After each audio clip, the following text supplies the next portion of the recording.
espacio Entérate con Mayra y llegó el momento de recibir a nuestro invitado en el día de hoy. Se trata de Felipe Castro, quien es maestro de la masonería. Y ustedes dirán, ¿qué es la masonería? Bueno, pero justamente está don Felipe para que nos explique qué es la masonería, qué hace maestro masón, ¿verdad? Ese Sí. sería el nombre. Así es que gracias por acompañarnos, bienvenido. Gracias, gracias. ¿Qué es la masonería? Es una pregunta que la mayoría de las personas dicen, porque todo el mundo ella habla de masonería y le hablan de masones y que fulano fue masón Sí. y que tal patriota fue masón y que esto es masón y masón para aquí, masón Y para allá. masón para allá. Entonces, ¿qué es realmente, qué es lo que persigue la masonería? Nosotros tendríamos que remontarnos más que nada casi al medioevo. En el medioevo existían lo que le llamábamos los gremios de albañiles, que la palabra masón en francés es albañil, de ahí es que viene la palabra masón. Oh. Entonces eran gremios de albañiles. Esos gremios de albañiles eran los que construían catedrales, los que construían templos, los que construían castillos, los grandes constructores. Las grandes construcciones que se hicieron en Europa eran producidas por esos gremios. Esos gremios llegaban a un sitio y se mudaban en el sitio, técnicamente. Entonces lo primero que hacían era el piso, pero el piso se convertía en un sótano para ellos. Entonces en el sótano ellos guardaban sus herramientas y eso. Pero ¿qué sucede? Ellos trabajaban con 3 grados.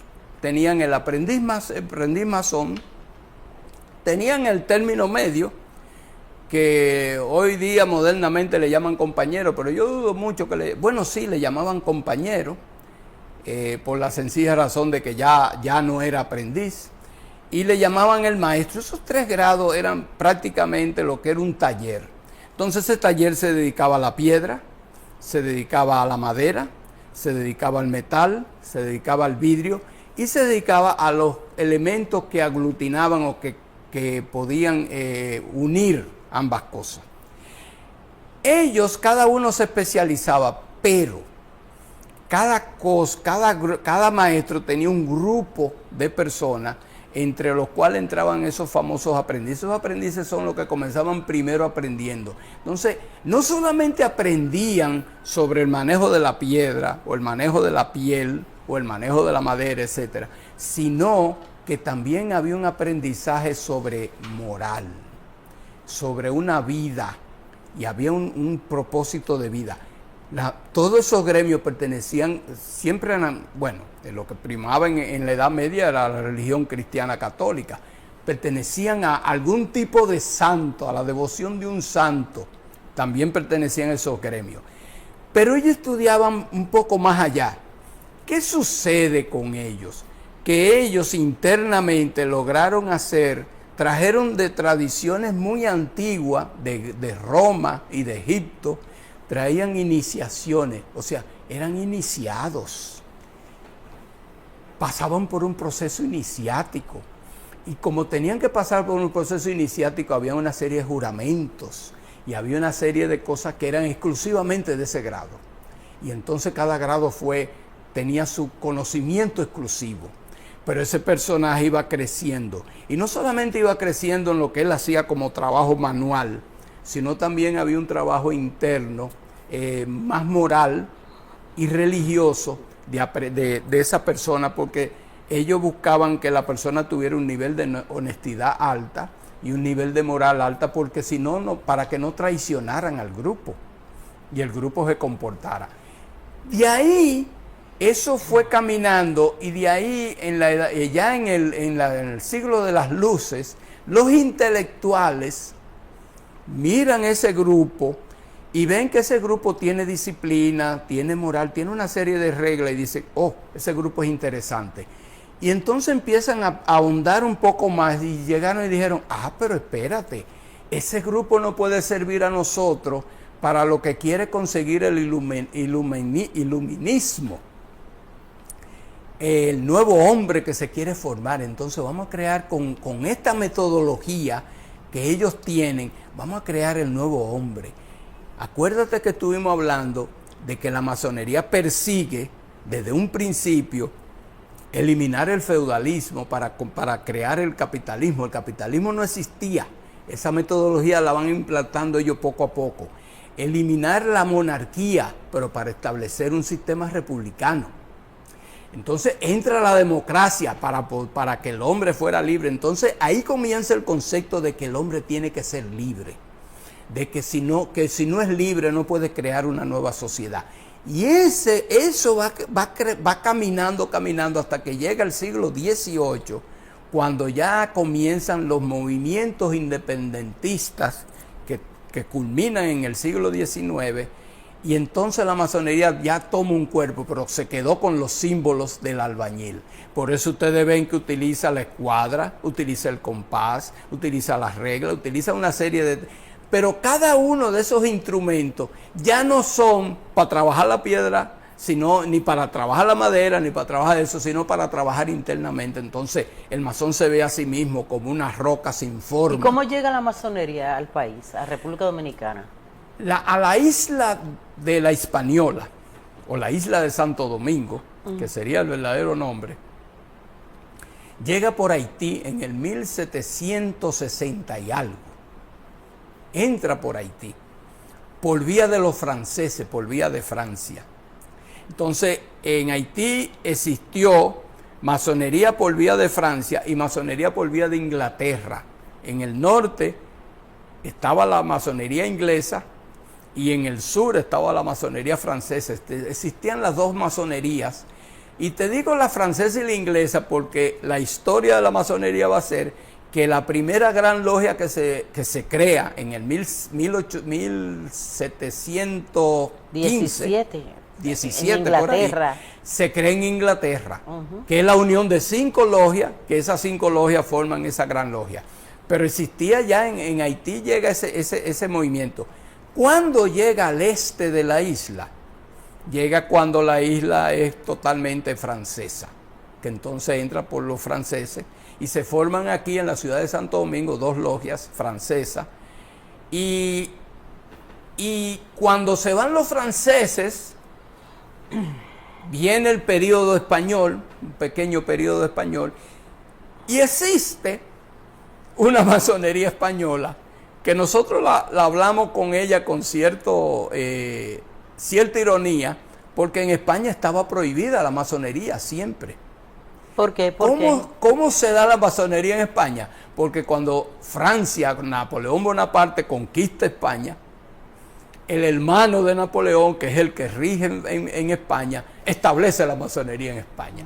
Y en ese periodo viene esa masonería española también aquí a Dominicana, que fue en el 1811 o 12 por ahí. ¿Y cuál es el nivel de aceptación que tiene la masonería aquí en el país?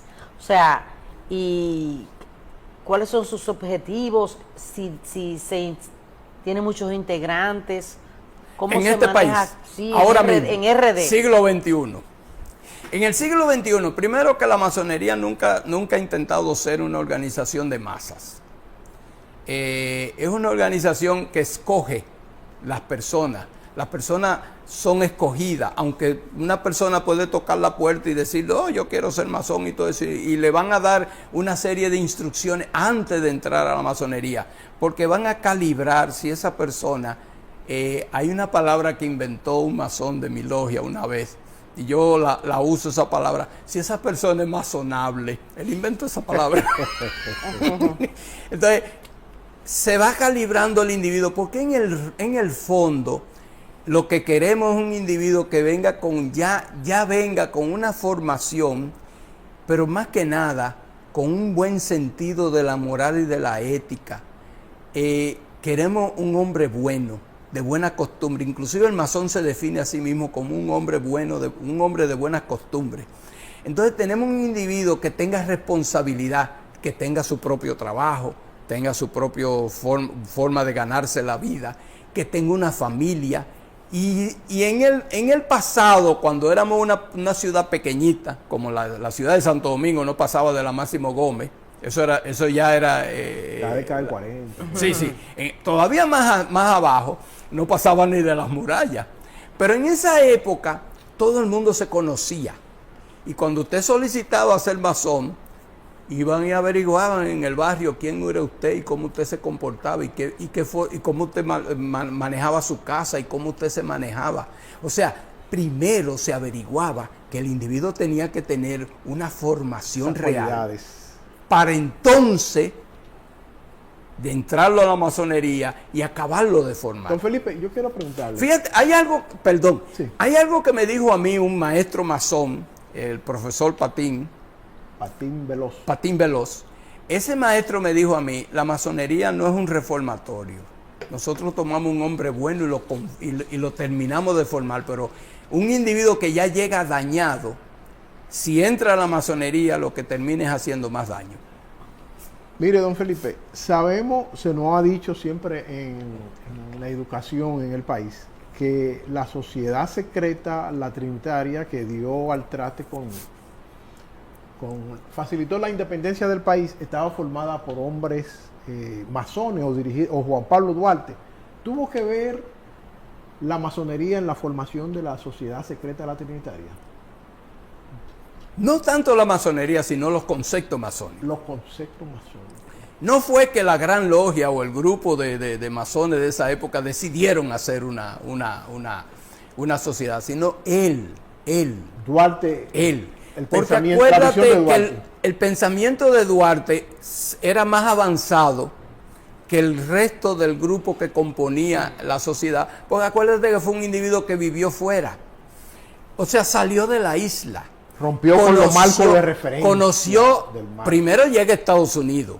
Conoce en Estados Unidos el movimiento independentista, conoce la independencia, conoce la república, conoce lo que está sucediendo en Estados Unidos. Se va a España y ve los movimientos independentistas en España y sabemos que llegó a Inglaterra, aunque no tenemos una forma formal histórica de probarlo, pero sí sabemos que tuvo que tener contacto en Inglaterra con ese grupo de jóvenes que eran los O'Higgins y los San Martín, todo ese grupo de jóvenes que se forman en Inglaterra masónicamente, pero también en formación de una nueva nación y de un nuevo forma de gobierno, y esos son los que llegan a América. Él conocía eso, por eso él hace eso, por eso él toma esas ideas de la masonería. Por ejemplo, era un juramento sagrado, secreto, se firmaba con sangre, o sea, y no se firmaba el nombre, eran cruces. Nunca usaron nombre. Nadie podía usar su nombre propio en la Trinitaria. Eran seudónimos.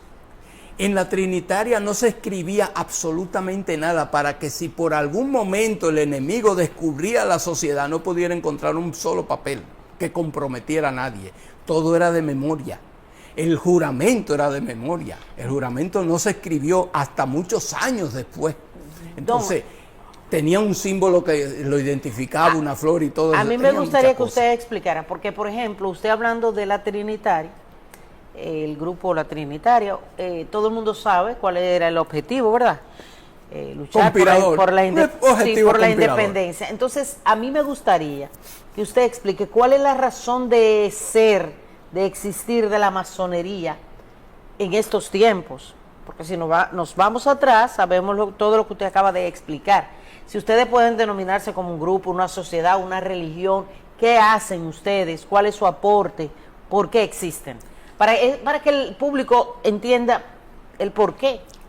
Comencé hablando del pasado porque para traer a la actualidad el hecho de que nosotros seguimos una tradición del pasado. O sea, toda la enseñanza del pasado no la desdeñamos, sino la seguimos. Ahora, tú dices, ¿qué perseguimos? Nosotros perseguimos a ser un ciudadano correcto, un ciudadano que conozca de deberes y de derechos, principalmente deberes. Nosotros necesitamos crear que ese individuo tenga una conciencia desarrollada, una autoconciencia, para que ese individuo pueda ser un ente de cambio, no solamente en una gran sociedad, sino dentro de su propia familia, en su pequeño grupo de amistades, en su comunidad, y si se puede extender más allá, mejor. Entonces, esos son parte de esos grandes objetivos de la masonería. ¿Qué es lo que hace la masonería hoy día? Sigue siendo las mismas tradiciones de siempre. Sigue manteniendo, porque es un grupo de iniciación, o sea, se entra a la masonería por invitación y se logran los grados a base de iniciación. Entonces es una organización iniciática. Es una organización que entonces, como se es iniciática, es secreta. Pero el secretismo de hoy día, ya en internet está todo. Entonces, ¿Qué vías ustedes utilizan para lograr ese objetivo que usted me dice, de tener personas buenas? educación. ¿Cómo lo hacen? Educación, ¿Pero formalmente qué educación. vías? ¿Cómo En llegan todo, a las personas? en cada grado nosotros educamos. ¿Qué sistema utilizamos para educar? Que es una buena pregunta. El simbolismo. O sea, ¿qué significa una escuadra? Tú dirás, bueno, eso es una cosa de medir que lo usan los albañiles. Pero entonces una escuadra significa la rectitud. Entonces vamos que cada símbolo nos va diciendo a nosotros virtudes que debe lograr una persona. Si esa persona se puede llegar a esas virtudes o esos símbolos, lo puede interiorizar y convertirlo en parte de su personalidad, nosotros entonces ya hemos logrado el objetivo principal.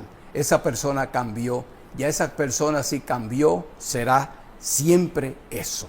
No va a cambiar de otra manera. Entonces ya si tenemos un producto, que ese es un producto que la sociedad lo puede utilizar. Don Felipe, hay otra pregunta que ella hizo, porque se me olvidaron en todo lo que yo dije. Que si ustedes se denominan una organización, una religión o ¿cómo lo hacen? Ya empecé diciendo que somos una organización iniciática, pero nosotros no somos una religión. ¿Por qué? Porque a la masonería tiene que entra cualquier persona de toda religión. Es más, de todas las religiones. De todas las religiones. Hay un requisito interesante que las personas deben conocer. Usted no va a entrar a la masonería si usted no cree en algo superior. Si usted le llama a Jehová, o le llama a Alá, o le llama a Buda, o le llama Brahma, usted le puede llamar el nombre que quiera, pero usted tiene que creer en algo superior.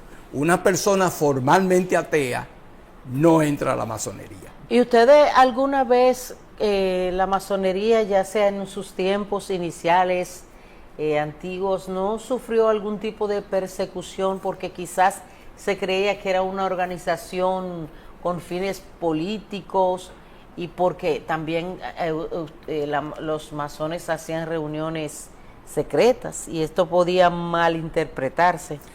¿Fueron ustedes objeto de persecución alguna vez? Persecución. Cuando me refiero a ustedes a la masonería. La masonería en sí. Exacto. La masonería en el mundo entero siempre ha tenido esas pequeñas cosas y hay sitios que han sido más perseguidas que otras. Por ejemplo, en España fue perseguida durante la dictadura de ¿cómo se llama este dictador? Franco. Fue perseguida totalmente, inclusive. ¿Y a quién no lo persiguió Trujillo? Fusilaron.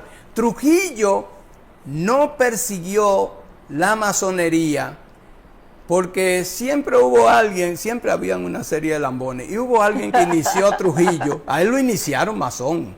Claro, él no entró a un templo, él no pasó por el proceso, sino que lo iniciaron, vamos a decir, de boca. O él tenía su gente ahí dentro de los masones, que le informaban lo que había. Ahí es que está. ¿Qué hizo él? La infiltró. Claro, pero entonces, a mí me cuentan de mi logia madre, la Cuna de América. Y Balaguer no... Déjeme decirle algo de la Cuna de América. A mí me cuentan en los masones viejos de la Cuna de América que en la era de Trujillo ellos ya conocían cuáles eran los calíes que eran masones. Entonces, el día que no iban esos calíes, ese día hablaban en contra de Trujillo. ¿Y Balaguer, cuál fue el trato que le dio a los... Balaguer siempre le dio un trato por encima a la masonería, siempre la respetó muchísimo, porque tenía muy buenos amigos masones, pero nunca fue masón. Fue Rosacruz, tengo entendido que fue Rosacruz. Tenía cierto interés por la cosa esotérica, aunque yo creo que le gustaba más la brujería que otra cosa, pero bueno, eso es otro tema. Casi todos esos, nosotros hemos tenido muchos presidentes masones. El último presidente que tuvimos que fue masón formalmente fue Juan Bosch. Juan Bosch. Sí, Juan Bosch. Llegó al grado de compañero. y no pudo recibir el grado de maestro porque estaba ya en campaña política. ¿Y qué otro presidente fue masón? Desde el primer... Bueno, nosotros tuvimos... Pedro Santana. Santana, pero nosotros tuvimos De la actualidad, ¿ninguno ha sido masón? De la actualidad tú tienes Leonel, Danilo, el Hipólito. vicepresidente del PLD, ahora se me olvida el nombre. Alburquerque. Rafael Alburquerque. Rafael Alburquerque fue Leutón. Ramón murió. Leutón, no masón. El Leutón son, cuando tú tienes un hijo, cuando tú eres masón y tu hijo tú lo llevas, es una especie como de entrada a la masonería, pero como hijo, no formalmente O masón. sea, la acepta, pero no forma parte de el ella. papá de él fue un gran masón. Es verdad. Y un perseguido de Trujillo. Ese tiene una historia bellísima. Don, aquí hay personajes famosos del ambiente político, artístico, cultural, que sean masones. Ahora mismo no te puedo decir del ambiente cultural ni nada de eso. Nosotros sí tenemos, por ejemplo, nosotros acabamos de crear, o mejor dicho, los masones acaban de crear una logia especializada en militares. Y tenemos una logia con una cantidad de militares retirados y activos de los dos. Todos los miembros de ella son militares. Son militares. Y si yo quiero ser masona, ¿qué hago? Ahí vamos a entrar. ¿Dónde voy? Ahí vamos a entrar. Existen tres tipos de masonería. Hay una masonería masculina, una masonería femenina y una masonería mixta. ¿Y cuál es esa la mixta? No existe aquí porque nunca se ha formado. ¿Y cuál es la mixta? Que son hombres y mujeres. Y no hay, ya atendiendo a los nuevos tiempos, no hay otra masonería que ni es de allá ni de acá, sino de ahí. Ninguna de esas cosas, la masonería en esos sentidos es un poco estricta en eso. Bueno. No juega con eso, no le gusta eso. Okay. Pero, por ejemplo, aquí sí existen grupos de masonería mixta. Yo por lo menos conozco 2 grupos. Pero la que más se extendió en el país es la masonería masculina. Y es la que prevalece. Pues sí, y ustedes tienen algún lugar donde uno vaya, porque don Eli y yo queremos ser masones. ¿Dónde vamos a ir, don Eli? O sea, ustedes tienen a la Gran Logia de América. ¿Dónde están ubicados? ¿Qué hacen? ¿Cómo se llega? Yo tendría que averiguar dónde está esa masonería mixta, quiénes son los que dirigen esa masonería mixta, y entonces yo darte la dirección y el teléfono. ¿Y eso tiene un cabecilla principal? Todos siempre tienen un dirigente. Okay. Porque la masonería es un sistema democrático. Es bueno que sepa que la masonería funciona como si fuera un pequeño estado. Hay un poder ejecutivo, legislativo y judicial. Ustedes son como el Vaticano. Más o menos, ¿verdad, don Eli? No, el Vaticano nada más tiene una sola cabeza. Sí. En la masonería cada logia tiene su presidente.